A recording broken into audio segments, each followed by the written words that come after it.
करता, लेकिन मृत्यु के पश्चात उसकी क्या स्थिति होती है? कदाचित वो नाना प्रकार का धर्म कर्म न कर पाया, तो ऐसे व्यक्ति की क्या गति होती है मृत्यु के पश्चात। और अगर जीवन पर्यंत व्यक्ति कोई नाना प्रकार के दान धर्म न कर पाए, तो ऐसा व्यक्ति मृत्यु के समय ऐसा कौन सा कार्य करे, धार्मिक पूजा जप तप अनुष्ठान करे, जिससे त्वरित उसको लाभ हो और उसका पारलौकिक कल्याण हो। इसके संबंध में आप बताने का कष्ट करें। संसार के दुख और उससे उत्पन्न हुए क्लेशों को नाश करने का उपाय तथा जीव इस लोक और परलोक में किस प्रकार दुखादिक भोगते हैं, वे सब हम सुनने की इच्छा करते हैं। आप उन्हें कहने में सक्षम हैं, अतः उसका वर्णन करने की कृपा करें। इस प्रकार से ऋषियों ने प्रश्न किया। सूत जी बोले, सुहृद्गम्भो विवक्ष्यामि यममार्गं सुदुर्गमं सुखदं पुण्यशीलानां पापीनां दुःखदायकम्। है ना? अच्छा, एक बात मैं पृष्ठभूमि के रूप में आपको एक बात संक्षिप्त में आप समझ लो। इसमें आगे के 4-5 लेसन ऐसे आएंगे जो बिल्कुल आप स्वीकार नहीं कर पाएंगे, है ना? तो इस तरह से मैं बता रहा हूँ आपको, क्योंकि उसमें जीवन के कटु सच है। संसार का प्राणी जो है ना, मनुष्य की सृष्टि काय से होती है भाई साहब? मनुष्य का सृजन काय से होता है? कौन सा एलिमेंट काम करता है? आत्मा से नहीं, आत्मा वात्मा की बात तो बात में। 5 ही रजोगुण समुद्भव, मनुष्य का जो जन्म होता है, जीव का जो जन्म होता है, वो रजोगुण, सत्व रज और तम त्रिगुणात्मक जगत है ना? जगत कैसा है? त्रिगुणात्मक सत्ता व्याप्त है। देवी ऐसा गुणमयी मम माया दुरत्यया, वो त्रिगुणात्मक है। सत्व रज और तम, ये 3 एलिमेंट्स काम करते हैं जगत के सृजन में और जगत के लय में और जगत की स्थिति में। समझिए? तो मनुष्य की सृष्टि जो होती है, वो मनुष्य की सृष्टि रजोगुण के कारण होती है। इसलिए रजोगुण के कारण, मनुष्य की सृष्टि होने के कारण मनुष्य हमेशा अच्छा देखने का आदी रहता है, सुख भोगने का ही आदी, उसकी प्रकृति है रजोगुण की। तो उसके अंदर बहुत ज्यादा असीमित अपेक्षाएं, आशाएं, आकांक्षाएं हुआ करती हैं। अब जिसकी सुख ही सुख भोगने की इच्छा हो, वो व्यक्ति सुख के बाद में दुख की क्या कल्पना कर सकता है? इसलिए मैं ये कहना चाह रहा हूँ, आगे जो वर्णन है इसमें 4-5 अध्यायों में, वो वर्णन आदमी के द्वारा किए जाने वाले जाने अनजाने में जो कृत्य हैं, जो कर्म हैं। एक तो बात ये है, जो 5 भौतिक शरीर लेकर के जगत में आएगा भाई साहब, उसे कर्म करना पड़ेगा। पहला सिद्धांत ये, रजोगुण से उत्पत्ति, और उत्पत्ति के बाद में उसको 4 प्रकार का पुरुषार्थ करना पड़ेगा। कौन कौन से 4 प्रकार के पुरुषार्थ? मान कर्म, धर्म, अर्थ, काम और मोक्ष। ये 4 प्रकार का कर्म हर व्यक्ति को करना पड़ता है। नहीं कश्चित क्षणमपि तिष्ठत्व कर्म कृत।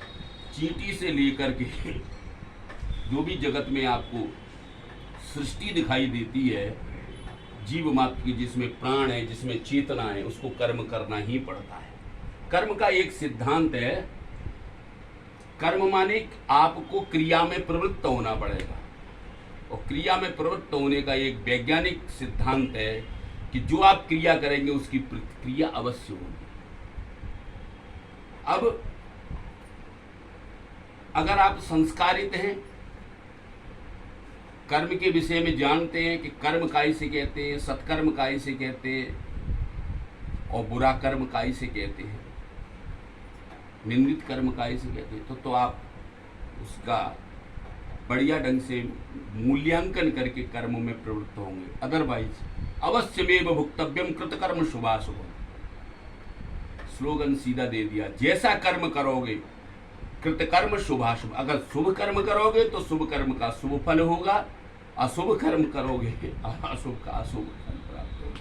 तो रजोगुण से उत्पन्न होने के कारण मनुष्य की प्रकृति जो है वो सुख भोगने की है। वो ये नहीं जानता कि जाने अनजाने में आकांक्षाएं, धर्म, अर्थ, काम, मोक्ष आदि चारों पुरुषार्थों की सिद्धि के लिए जो कर्म उसके द्वारा किए जा रहे हैं वो अशुभ भी हो जाते हैं। निंदित कर्म भी वो अपनी कामनाओं की पूर्ति के लिए कर जाता है और उसकी प्रतिक्रिया स्वरूप उसको निम्न योनियों में नाना प्रकार की यातनाएं भोगनी पड़ती हैं। तो उन यातनाओं का वर्णन इस आगे के अग्रिम 4-5 अध्यायों में ऋषियों द्वारा पूछा गया कि प्रभु यमलोक के विषय में, धर्मराज के विषय में और मृत्यु के पश्चात जीव की क्या गति होती है, किस प्रकार वो अपने द्वारा कृत कर्मों का फल भोगता है।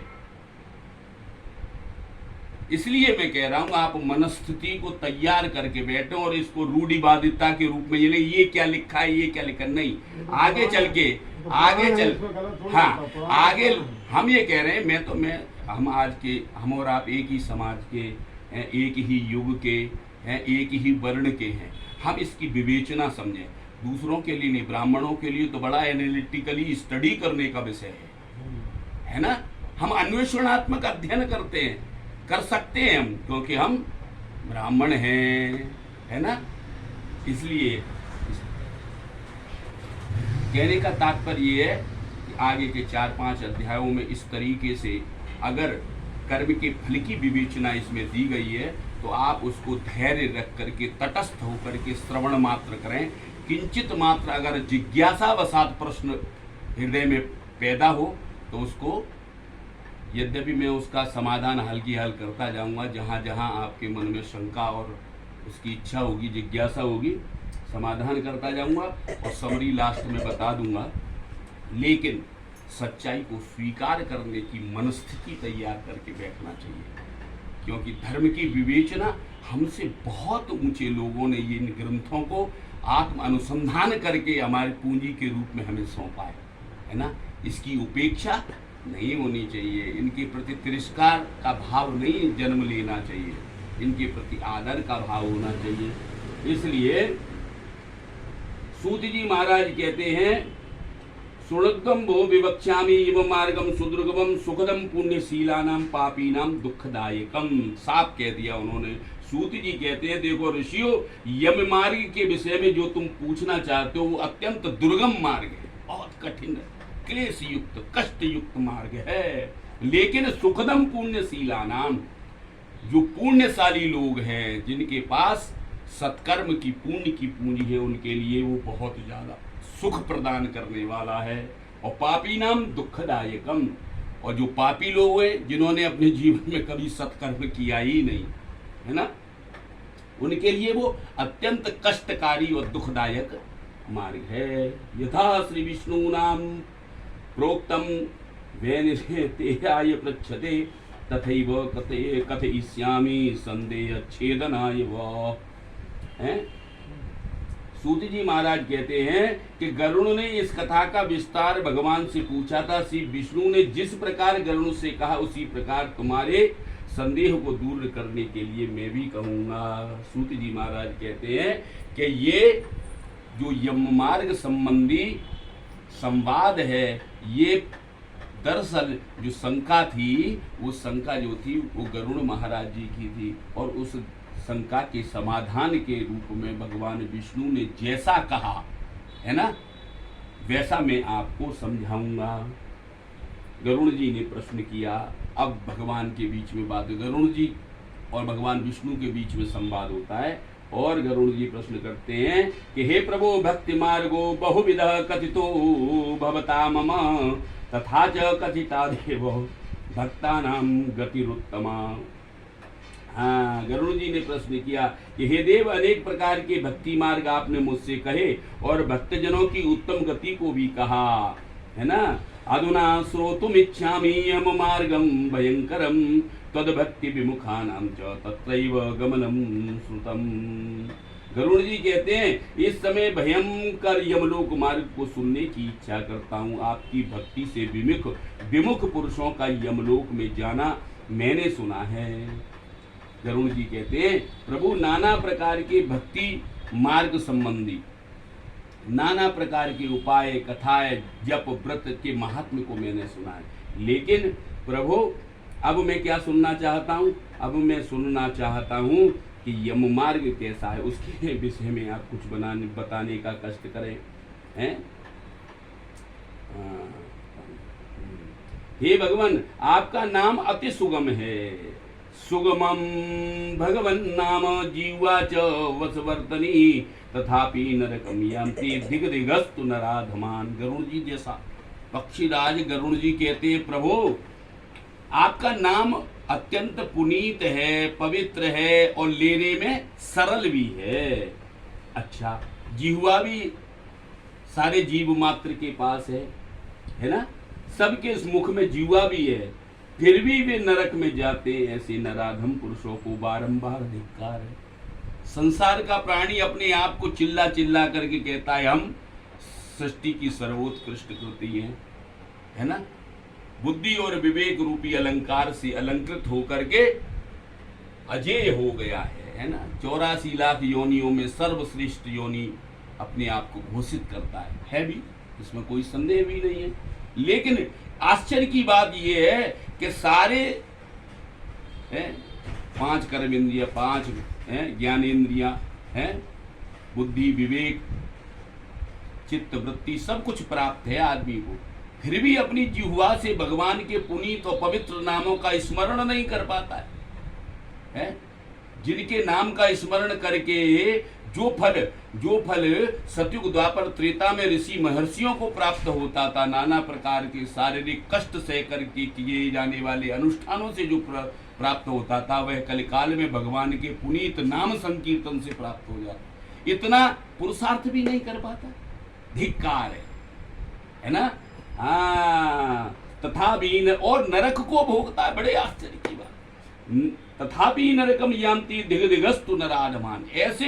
ऐसे मनुष्य तो नराधम कहे हैं, धिक्कार है ऐसे जीवन को, है ना। अतो मे भगवन ब्रूहि पापी नाम या गतिर्भवे यम मार्गस्य दुखानि यथा ते प्राप्नुवन्ति ही। इस कारण हे भगवान पापी मनुष्यों की जो गति होती है वह मुझसे कहें, और यम मार्ग में जाते हुए वे किस प्रकार दुख को प्राप्त करते हैं वह भी कहिए। भगवान बोले हे पक्षींद्र जिसके सुनते ही भय उत्पन्न होता है। भगवान बोले वक्षे हम शृणु पक्षींद्र यम मार्गम च येन ये नरके पापिनो यान्ति शृण्वतामपि भीतिदम्। जिसके सुनते ही भय उत्पन्न होता है, ऐसे यमलोक मार्ग को मैं कहता हूँ जिस मार्ग से पापी मनुष्य नरक में जाते वह सुनने में ही बड़ा भयंकर है। उस नरक में ऐसे ऐसे मनुष्य जाते हैं जो पाप कर्म में संलग्न हैं तथा दया धर्म से रहित हैं, दुष्ट पुरुषों के साथी हैं, शास्त्र तथा सत्संगति से परांगमुख हैं, है ना। जिन्होंने शास्त्र और सत्संगति का हमेशा विरोध किया। अरे क्या रखा है पुराण में, इतना सारा लिखा, 18 पुराण, क्या क्या पढ़ोगे, है ना। और स्वच्छंद होकर के अपने कर्मेंद्रिया ज्ञानेन्द्रियों का अपने इंद्रिय भोग के लिए, इंद्रिय संतोष के लिए अपने जीवन को यापित करते हैं, है ना। उदरम भरणो जीवा बरा का कूट बासना, सिर्फ उदर पोषण के लिए कलयुग का एक सिद्धांत, अपनो परिवार चला लियो बस है वो कल्याण है, बस इसी को जीवन का लक्ष्य मान बैठा और चिल्ला के कहता है मंच पर खड़े होकर के we are the best creation of the creator equipped with the intellectuality. ये क्या है, धोखा नहीं है ये। आपको दिखता है यहाँ कोई सर्वोत्कृष्ट कृति के एक भी लक्षण आज के मनुष्यों में दिखते हैं आपको? क्या विडंबना है ये, है ना। हाँ दया धर्म का मूल है, किसी में दिख रही है दया? धर्म की बड़ी बड़ी धर्म सभाएं, चर्चा, सत्संग है, कॉन्फ्रेंसेज, 700 रुपए के सिलेंडर का 10,000 है 10,000 कहाँ गया ये? दया धर्म का मूल है, और दया धर्म से भगवान करे दया धर्म से जो रहित हो गया है? स्वार्थ के लिए दुष्चरित्र व्यक्तियों की संगति, स्वार्थ के लिए पता है ये आदमी गलत है ना, फिर भी उससे अपना उल्लू सीधा हो रहा है। हमें क्या करना है? शास्त्र की अवहेलना, वेद विहित कर्म करना ही धर्म है। सब भूले बैठे, सत्संग कर नहीं रहे अच्छे लोगों को।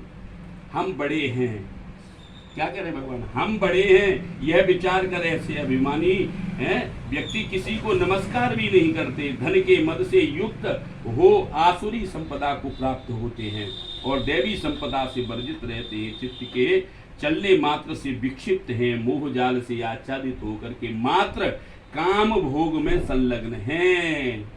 माने अपनी कामनाओं की पूर्ति ही उनके जीवन का परम लक्ष्य है। जैसे मनुष्य को एकमात्र बस जगत का भोग करने के लिए ही भेजाओ और उस पर वो अपना जन्म सिद्धाधिकार समझते हैं। साक्षात पशुपुंछ विषाणहीनम, प्रवृत्ति बुद्धि विवेक कैसी? मनुष्य जैसी, खाओ पियो मौज करो, है ना। ऐसे प्राणी अपवित्र नरक में जाते हैं। जो पुरुष ज्ञानशील है वे परम गति को प्राप्त होते हैं। जो प्राणी पाप कर्म हैं, प्रवृत्त हैं, वे तो दुख से यम यातना को भोगते हैं। पापी प्राणी को जैसे इस संसार में दुख होता है उसको सुनो। अब आगे वो पॉइंट पे कि पापी प्राणी को, चर्चा पापी प्राणी की चल रही है तो पेशेंस होना चाहिए, है ना।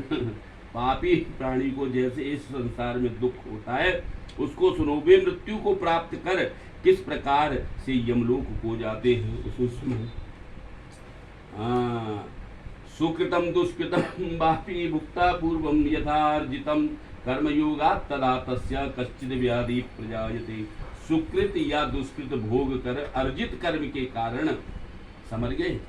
इसमें भी बड़ी एक एक लाइन बड़ी कीमती है भाई साहब। सुकृत या दुष्कृत, जैसे कर्मों में वो जीवन पर्यंत प्रवृत्त रहा होगा उस कर्म के फल के अनुसार ही वृद्धावस्था में व्याधि उत्पन्न होती है। समझ गए ना आप? यानी मरते वक्त व्यक्ति की जो गति होती है ना, उसके सिम्टम्स, मरने के बाद क्या गति होगी दैट इज अनदर थिंग, वो तो बहुत बाद की बात है, उसे देखने कौन गया है। लेकिन उसके सिम्टम्स व्यक्ति के मरने से पहले वृद्धावस्था में परिलक्षित होते हैं। वो कहते हैं ना, सुकृत या दुष्कृत भोग कर अर्जित कर्म के कारण वृद्धावस्था में व्याधि उत्पन्न होती है। वे व्याधि कैसी है? व्याधि भी कई प्रकार की है। मानसिक पीड़ा आदि व्याधि माने शरीर पीड़ा से युक्त हो जीने की इच्छा रखते हैं। उनको सर्प के समान अचानक काल आकर के प्राप्त हो जाता है।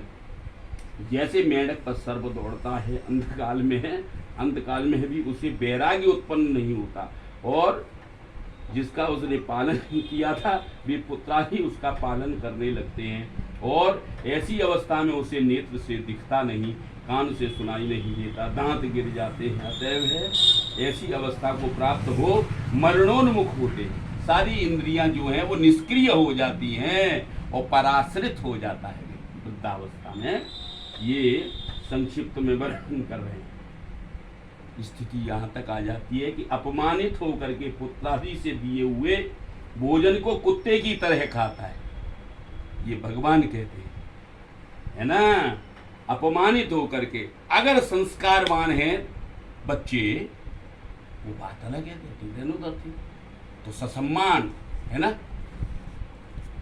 और अगर संस्कारहीन है तो फिर भगवान कहते हैं कि वो भोजन भी वृद्धावस्था में अपमानजनक हो जाता है ना।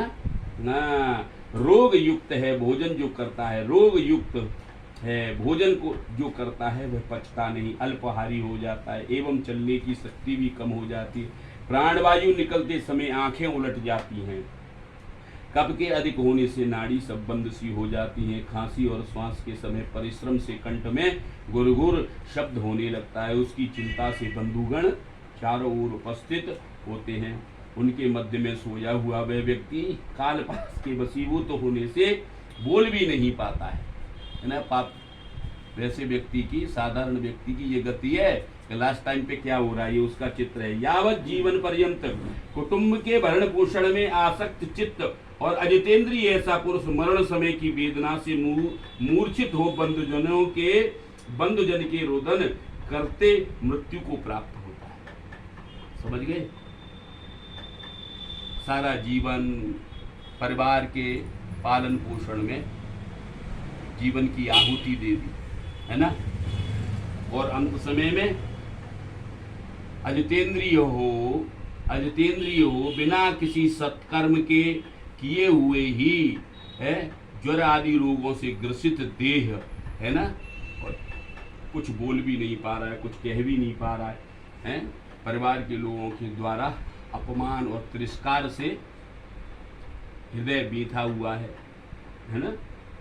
और ज़्यादा से ज़्यादा क्या होता है कि जब प्राण निकल रहे होते हैं तो इष्ट मित्र बंधु बांधव परिवार के लोग आकर के घेर लेते हैं और नाना प्रकार से रुदन करते हैं, लोकाचार की दृष्टि से रुदन करते हैं, और ऐसा व्यक्ति उस रोते हुए स्वरों के बीच में अपना प्राण त्याग देता है। समझ लो हे गरुण, उस समय उसमें दिव्य दृष्टि उत्पन्न होती है। जिस समय वो प्राण को छोड़ता है तो किंचित मात्र क्षण मात्र के लिए उसके हृदय में दिव्य दृष्टि प्राप्त होती है। अतः संपूर्ण जगत को एक रूप समझता है, किंतु बोलने की शक्ति नहीं होती है ना। उस समय इंद्रियां नष्ट हो जाती है और चैतन्य जड़ रूप हो जाता है। समझिए, यमराज के दूत के समीप आने पर प्राण निकल जाते हैं। उस समय अपने स्थान से प्राण के चलने पर एक क्षण भी कल्प प्रमाण हो जाता है, और 100 चूहों के डंक मारने से जो वेदना होती है, ऐसी वेदना उस समय उसको होती है। अनंतर मुख पर फैन आने लगता है और मुख से लार टपकने लगती है। उस पापी पुरुष के प्राणवायु नीचे के मार्ग से निकलते हैं। उस समय 2 यमदूत आते हैं, वे बड़े भयानक व क्रोध युक्त नेत्र वाले तथा पाषाण दंड को धारण करने वाले, नग्न अवस्था में ही रहते हैं। दांत से कटकर शब्द करते हैं, कोयल जैसे काले ऊंचे केस, वक्र मुख है, नख ही जिनके आयुध हैं। ऐसे यमराज के दूत को देख पापी प्राणी भयभीत होकर के मलमूत्र त्याग करने लग जाता है। पापी व्यक्ति यमराज के दूतों को देख करके मलमूत्र त्यागने लग जाता है। उस समय शरीर से अंगुष्ठ मात्र जीव हाहा शब्द करता हुआ निकलता है, जिसको यमराज के दूत पकड़ लेते हैं। देह से प्राण जो है ना अंगुष्ठ मात्र होकर के निकलता है। यमराज के दूत उस भोगने वाले शरीर को पकड़कर पास गले में बांधकर उसी क्षण यमलोक को ले जाते हैं। जैसे राजा के पुरुष दंडनीय प्राणी को पकड़कर ले जाते हैं, इस तरह उस पापी को रास्ते में थकने पर भी यमराज के दूत भयभीत करते हैं और उसको नरक के दुख को बारंबार सुनाते हैं, ले जाते हैं और रास्ते में कमेंट्री सुनाते ले जाते हैं ना, बताते जाते हैं जल्दी चलो, तुमको यमलोक में ले जा करके पीछे कुंभी पाक आदि नरक में ले जाएंगे, इसलिए आज देर मत करो। ऐसे यमदूतों का वचन सुन और बंधुजन का प्रलाप सुन पापी उच्च स्वर से विलाप करते हैं, किंतु उसको यमदूत ताड़ना ही देते हैं। यमदूत की गर्जना से उसका हृदय विदीर्ण हो जाता है और कांपता हुआ वह मार्ग में चलते कुत्तों के काटने से दुखी हो अपने किए हुए पापों को याद करते हुए चलता है। वह भूख प्यास से व्याकुल रहता है। मार्ग में दावानल पवन भी तपायमान रहता है और बढ़बूजे जैसी गर्म बालू वहाँ बिछी रहती है। इस कारण से वे चल भी नहीं पाते हैं। उस पर भी पीठ पर चाबुक की मार पड़ती है। उस समय जीव को तपित हुई बालुका से पूर्ण एवं विश्राम रहित और जल रहित मार्ग पर असमर्थ होते हुए भी अत्यधिक कठिनाई से चलना पड़ता है। जगह जगह श्रांत होकर वह गिर जाता है और मूर्छा आ जाती है, फिर उठ खड़ा होता है। इस प्रकार यमदूत पापी को अंधकार रूप मार्ग से यमलोक ले जाते हैं। यमलोक 99,000 योजन दूर है। वहाँ पापी मनुष्य को 2-3 मुहूर्त में ले जाते हैं। तदनंतर यमदूत उसको भयानक नरक यातना दिखाते हैं। इससे वहाँ प्राणी यम तथा यम की यातना देख करके मुहूर्त मात्र में ही यमराज की आज्ञा से यमदूतों द्वारा आकाश मार्ग से पुनः अपने घर को आता है। समझिए, घर में आकर स्वशरीर में पुनः प्रवेश करने की इच्छा करता है, परंतु यमदूत के पास बंधन से क्षुधा तृषा आदि से दुखित वो रोता है, हे गरुण पुत्रादिक जो पिंड और अंत समय में दान देते हैं उससे भी पापी प्राणी की तृप्ति नहीं होती, क्योंकि पापी पुरुषों के पास श्राद्ध और जलांजलि ठहरती नहीं है। इस कारण भूख प्यास से युक्त होकर प्राणी यमलोक को जाते हैं। समझ गए? रास्ते में ही किंचित मात्र यम के दूत उसको छूट दे देते हैं तो वो बीच में ही उसी देह में प्रवेश होने की कोशिश करता है, लेकिन इंद्रियां शक्य नहीं है, क्योंकि शरीर ने साथ छोड़ दिया है। इसलिए और लास्ट समय पर मरते वक्त जो पिंडादि दिए गए हैं पुत्रों के द्वारा वह भी वह ग्रहण नहीं कर सकता है, क्योंकि पापी पुरुष में सामर्थ्य नहीं होता है। ये तो पुण्यशाली लोगों को पिंडादि प्राप्त होते हैं, वो ग्रहण कर सकते हैं। हाँ। जिनको पुत्रादि पिंडदान नहीं देते हैं वे प्रेत रूप होते हैं और कल्प पर्यंत निर्जन वन में दुखी होकर भ्रमण करते हैं। करोड़ों कल्प का समय बीतने पर भी कर्म को भोगना ही पड़ता है। प्राणी नरक यातना बिना भोगे मनुष्य शरीर को नहीं प्राप्त होता। ठीक? हे गरुण, इस कारण पुत्र को चाहिए कि वह 10 दिन पिंडदान करे। उस पिंडदान के प्रतिदिन 4 भाग हो जाते हैं। उसमें 2 भाग तो पंच महाभूत देह को पुष्टि देने वाले हैं, तृतीय भाग यमदूत का है तथा चतुर्थ भाग प्रेत भक्षण करता है। 9 दिन पिंडदान देने से 9 दिन पिंडदान देने से प्रेत का शरीर बनता है। 10वें दिन पिंडदान देने से उस शरीर को चलने की शक्ति प्राप्त होती है। हे गरुण, शरीर के दग्ध हो जाने के बाद पिंड से हस्त प्रमाण का शरीर उत्पन्न होता है। इससे वह मार्ग में शुभाशुभ फल को भोगता है। प्रथम दिन के पिंड से मूर्धा, द्वितीय दिन के पिंड से ग्रीवा और स्कंद, तृतीय दिन के पिंड से हृदय, चतुर्थ दिन के पिंड से पृष्ठभाग, पंचम दिन के पिंड से नाभि और छठवें और 7वें दिन के पिंड से क्रमशः कटी और गुह्य, 8वें दिन के पिंड से उरु, 9वें और 10वें दिन से क्षुधा, त्रसा आदि उत्पन्न होती है। इससे पिंड स्वरूप उसका शरीर तैयार होता है। ऐसे पिंड देह को धारण कर भूख प्यास से युक्त प्रेत एकादशा और द्वादशा में दिया हुआ भोजन करता है। समझ गए? 10वें दिन 10 गात्र वगैरह होता है ना, एकादशा होता है, तब जाकर के उसके अंदर सामर्थ्य पैदा होती है। 10 दिन के बाद में ये जो पुत्रादि जो पिंडदान इत्यादि क्रिया करते हैं ना घर के बाहर वहाँ बगीची में, उसको ग्रहण कर पाता है। यमदूतों द्वारा 13वें दिन प्रेत जैसे पकड़ा हुआ मरकट अकेला जाता है, उसी प्रकार से वह भूख प्यास से यमलोक को अकेला ही जाता है। यमलोक के मार्ग का प्रमाण हे गरुण, वैतरणी नदी को छोड़कर 86,000 योजन है। उस मार्ग में प्रतिदिन प्रेत 200 योजन चलता है। इस प्रकार से 47 दिन में दिन रात चल करके यमलोक पहुंचता है। इस प्रकार मार्ग में 16 पुरियों को पार कर पापी जीव यमराज के घर जाता है। इन पुरियों के उल्लंघन करने के बाद आगे यमराज पुरी पड़ती है। पापी प्राणी यमपास में बंधे हुए मार्ग में हाहाकार से रोते हुए अपने घर को छोड़कर यमराज पुरी को जाते हैं।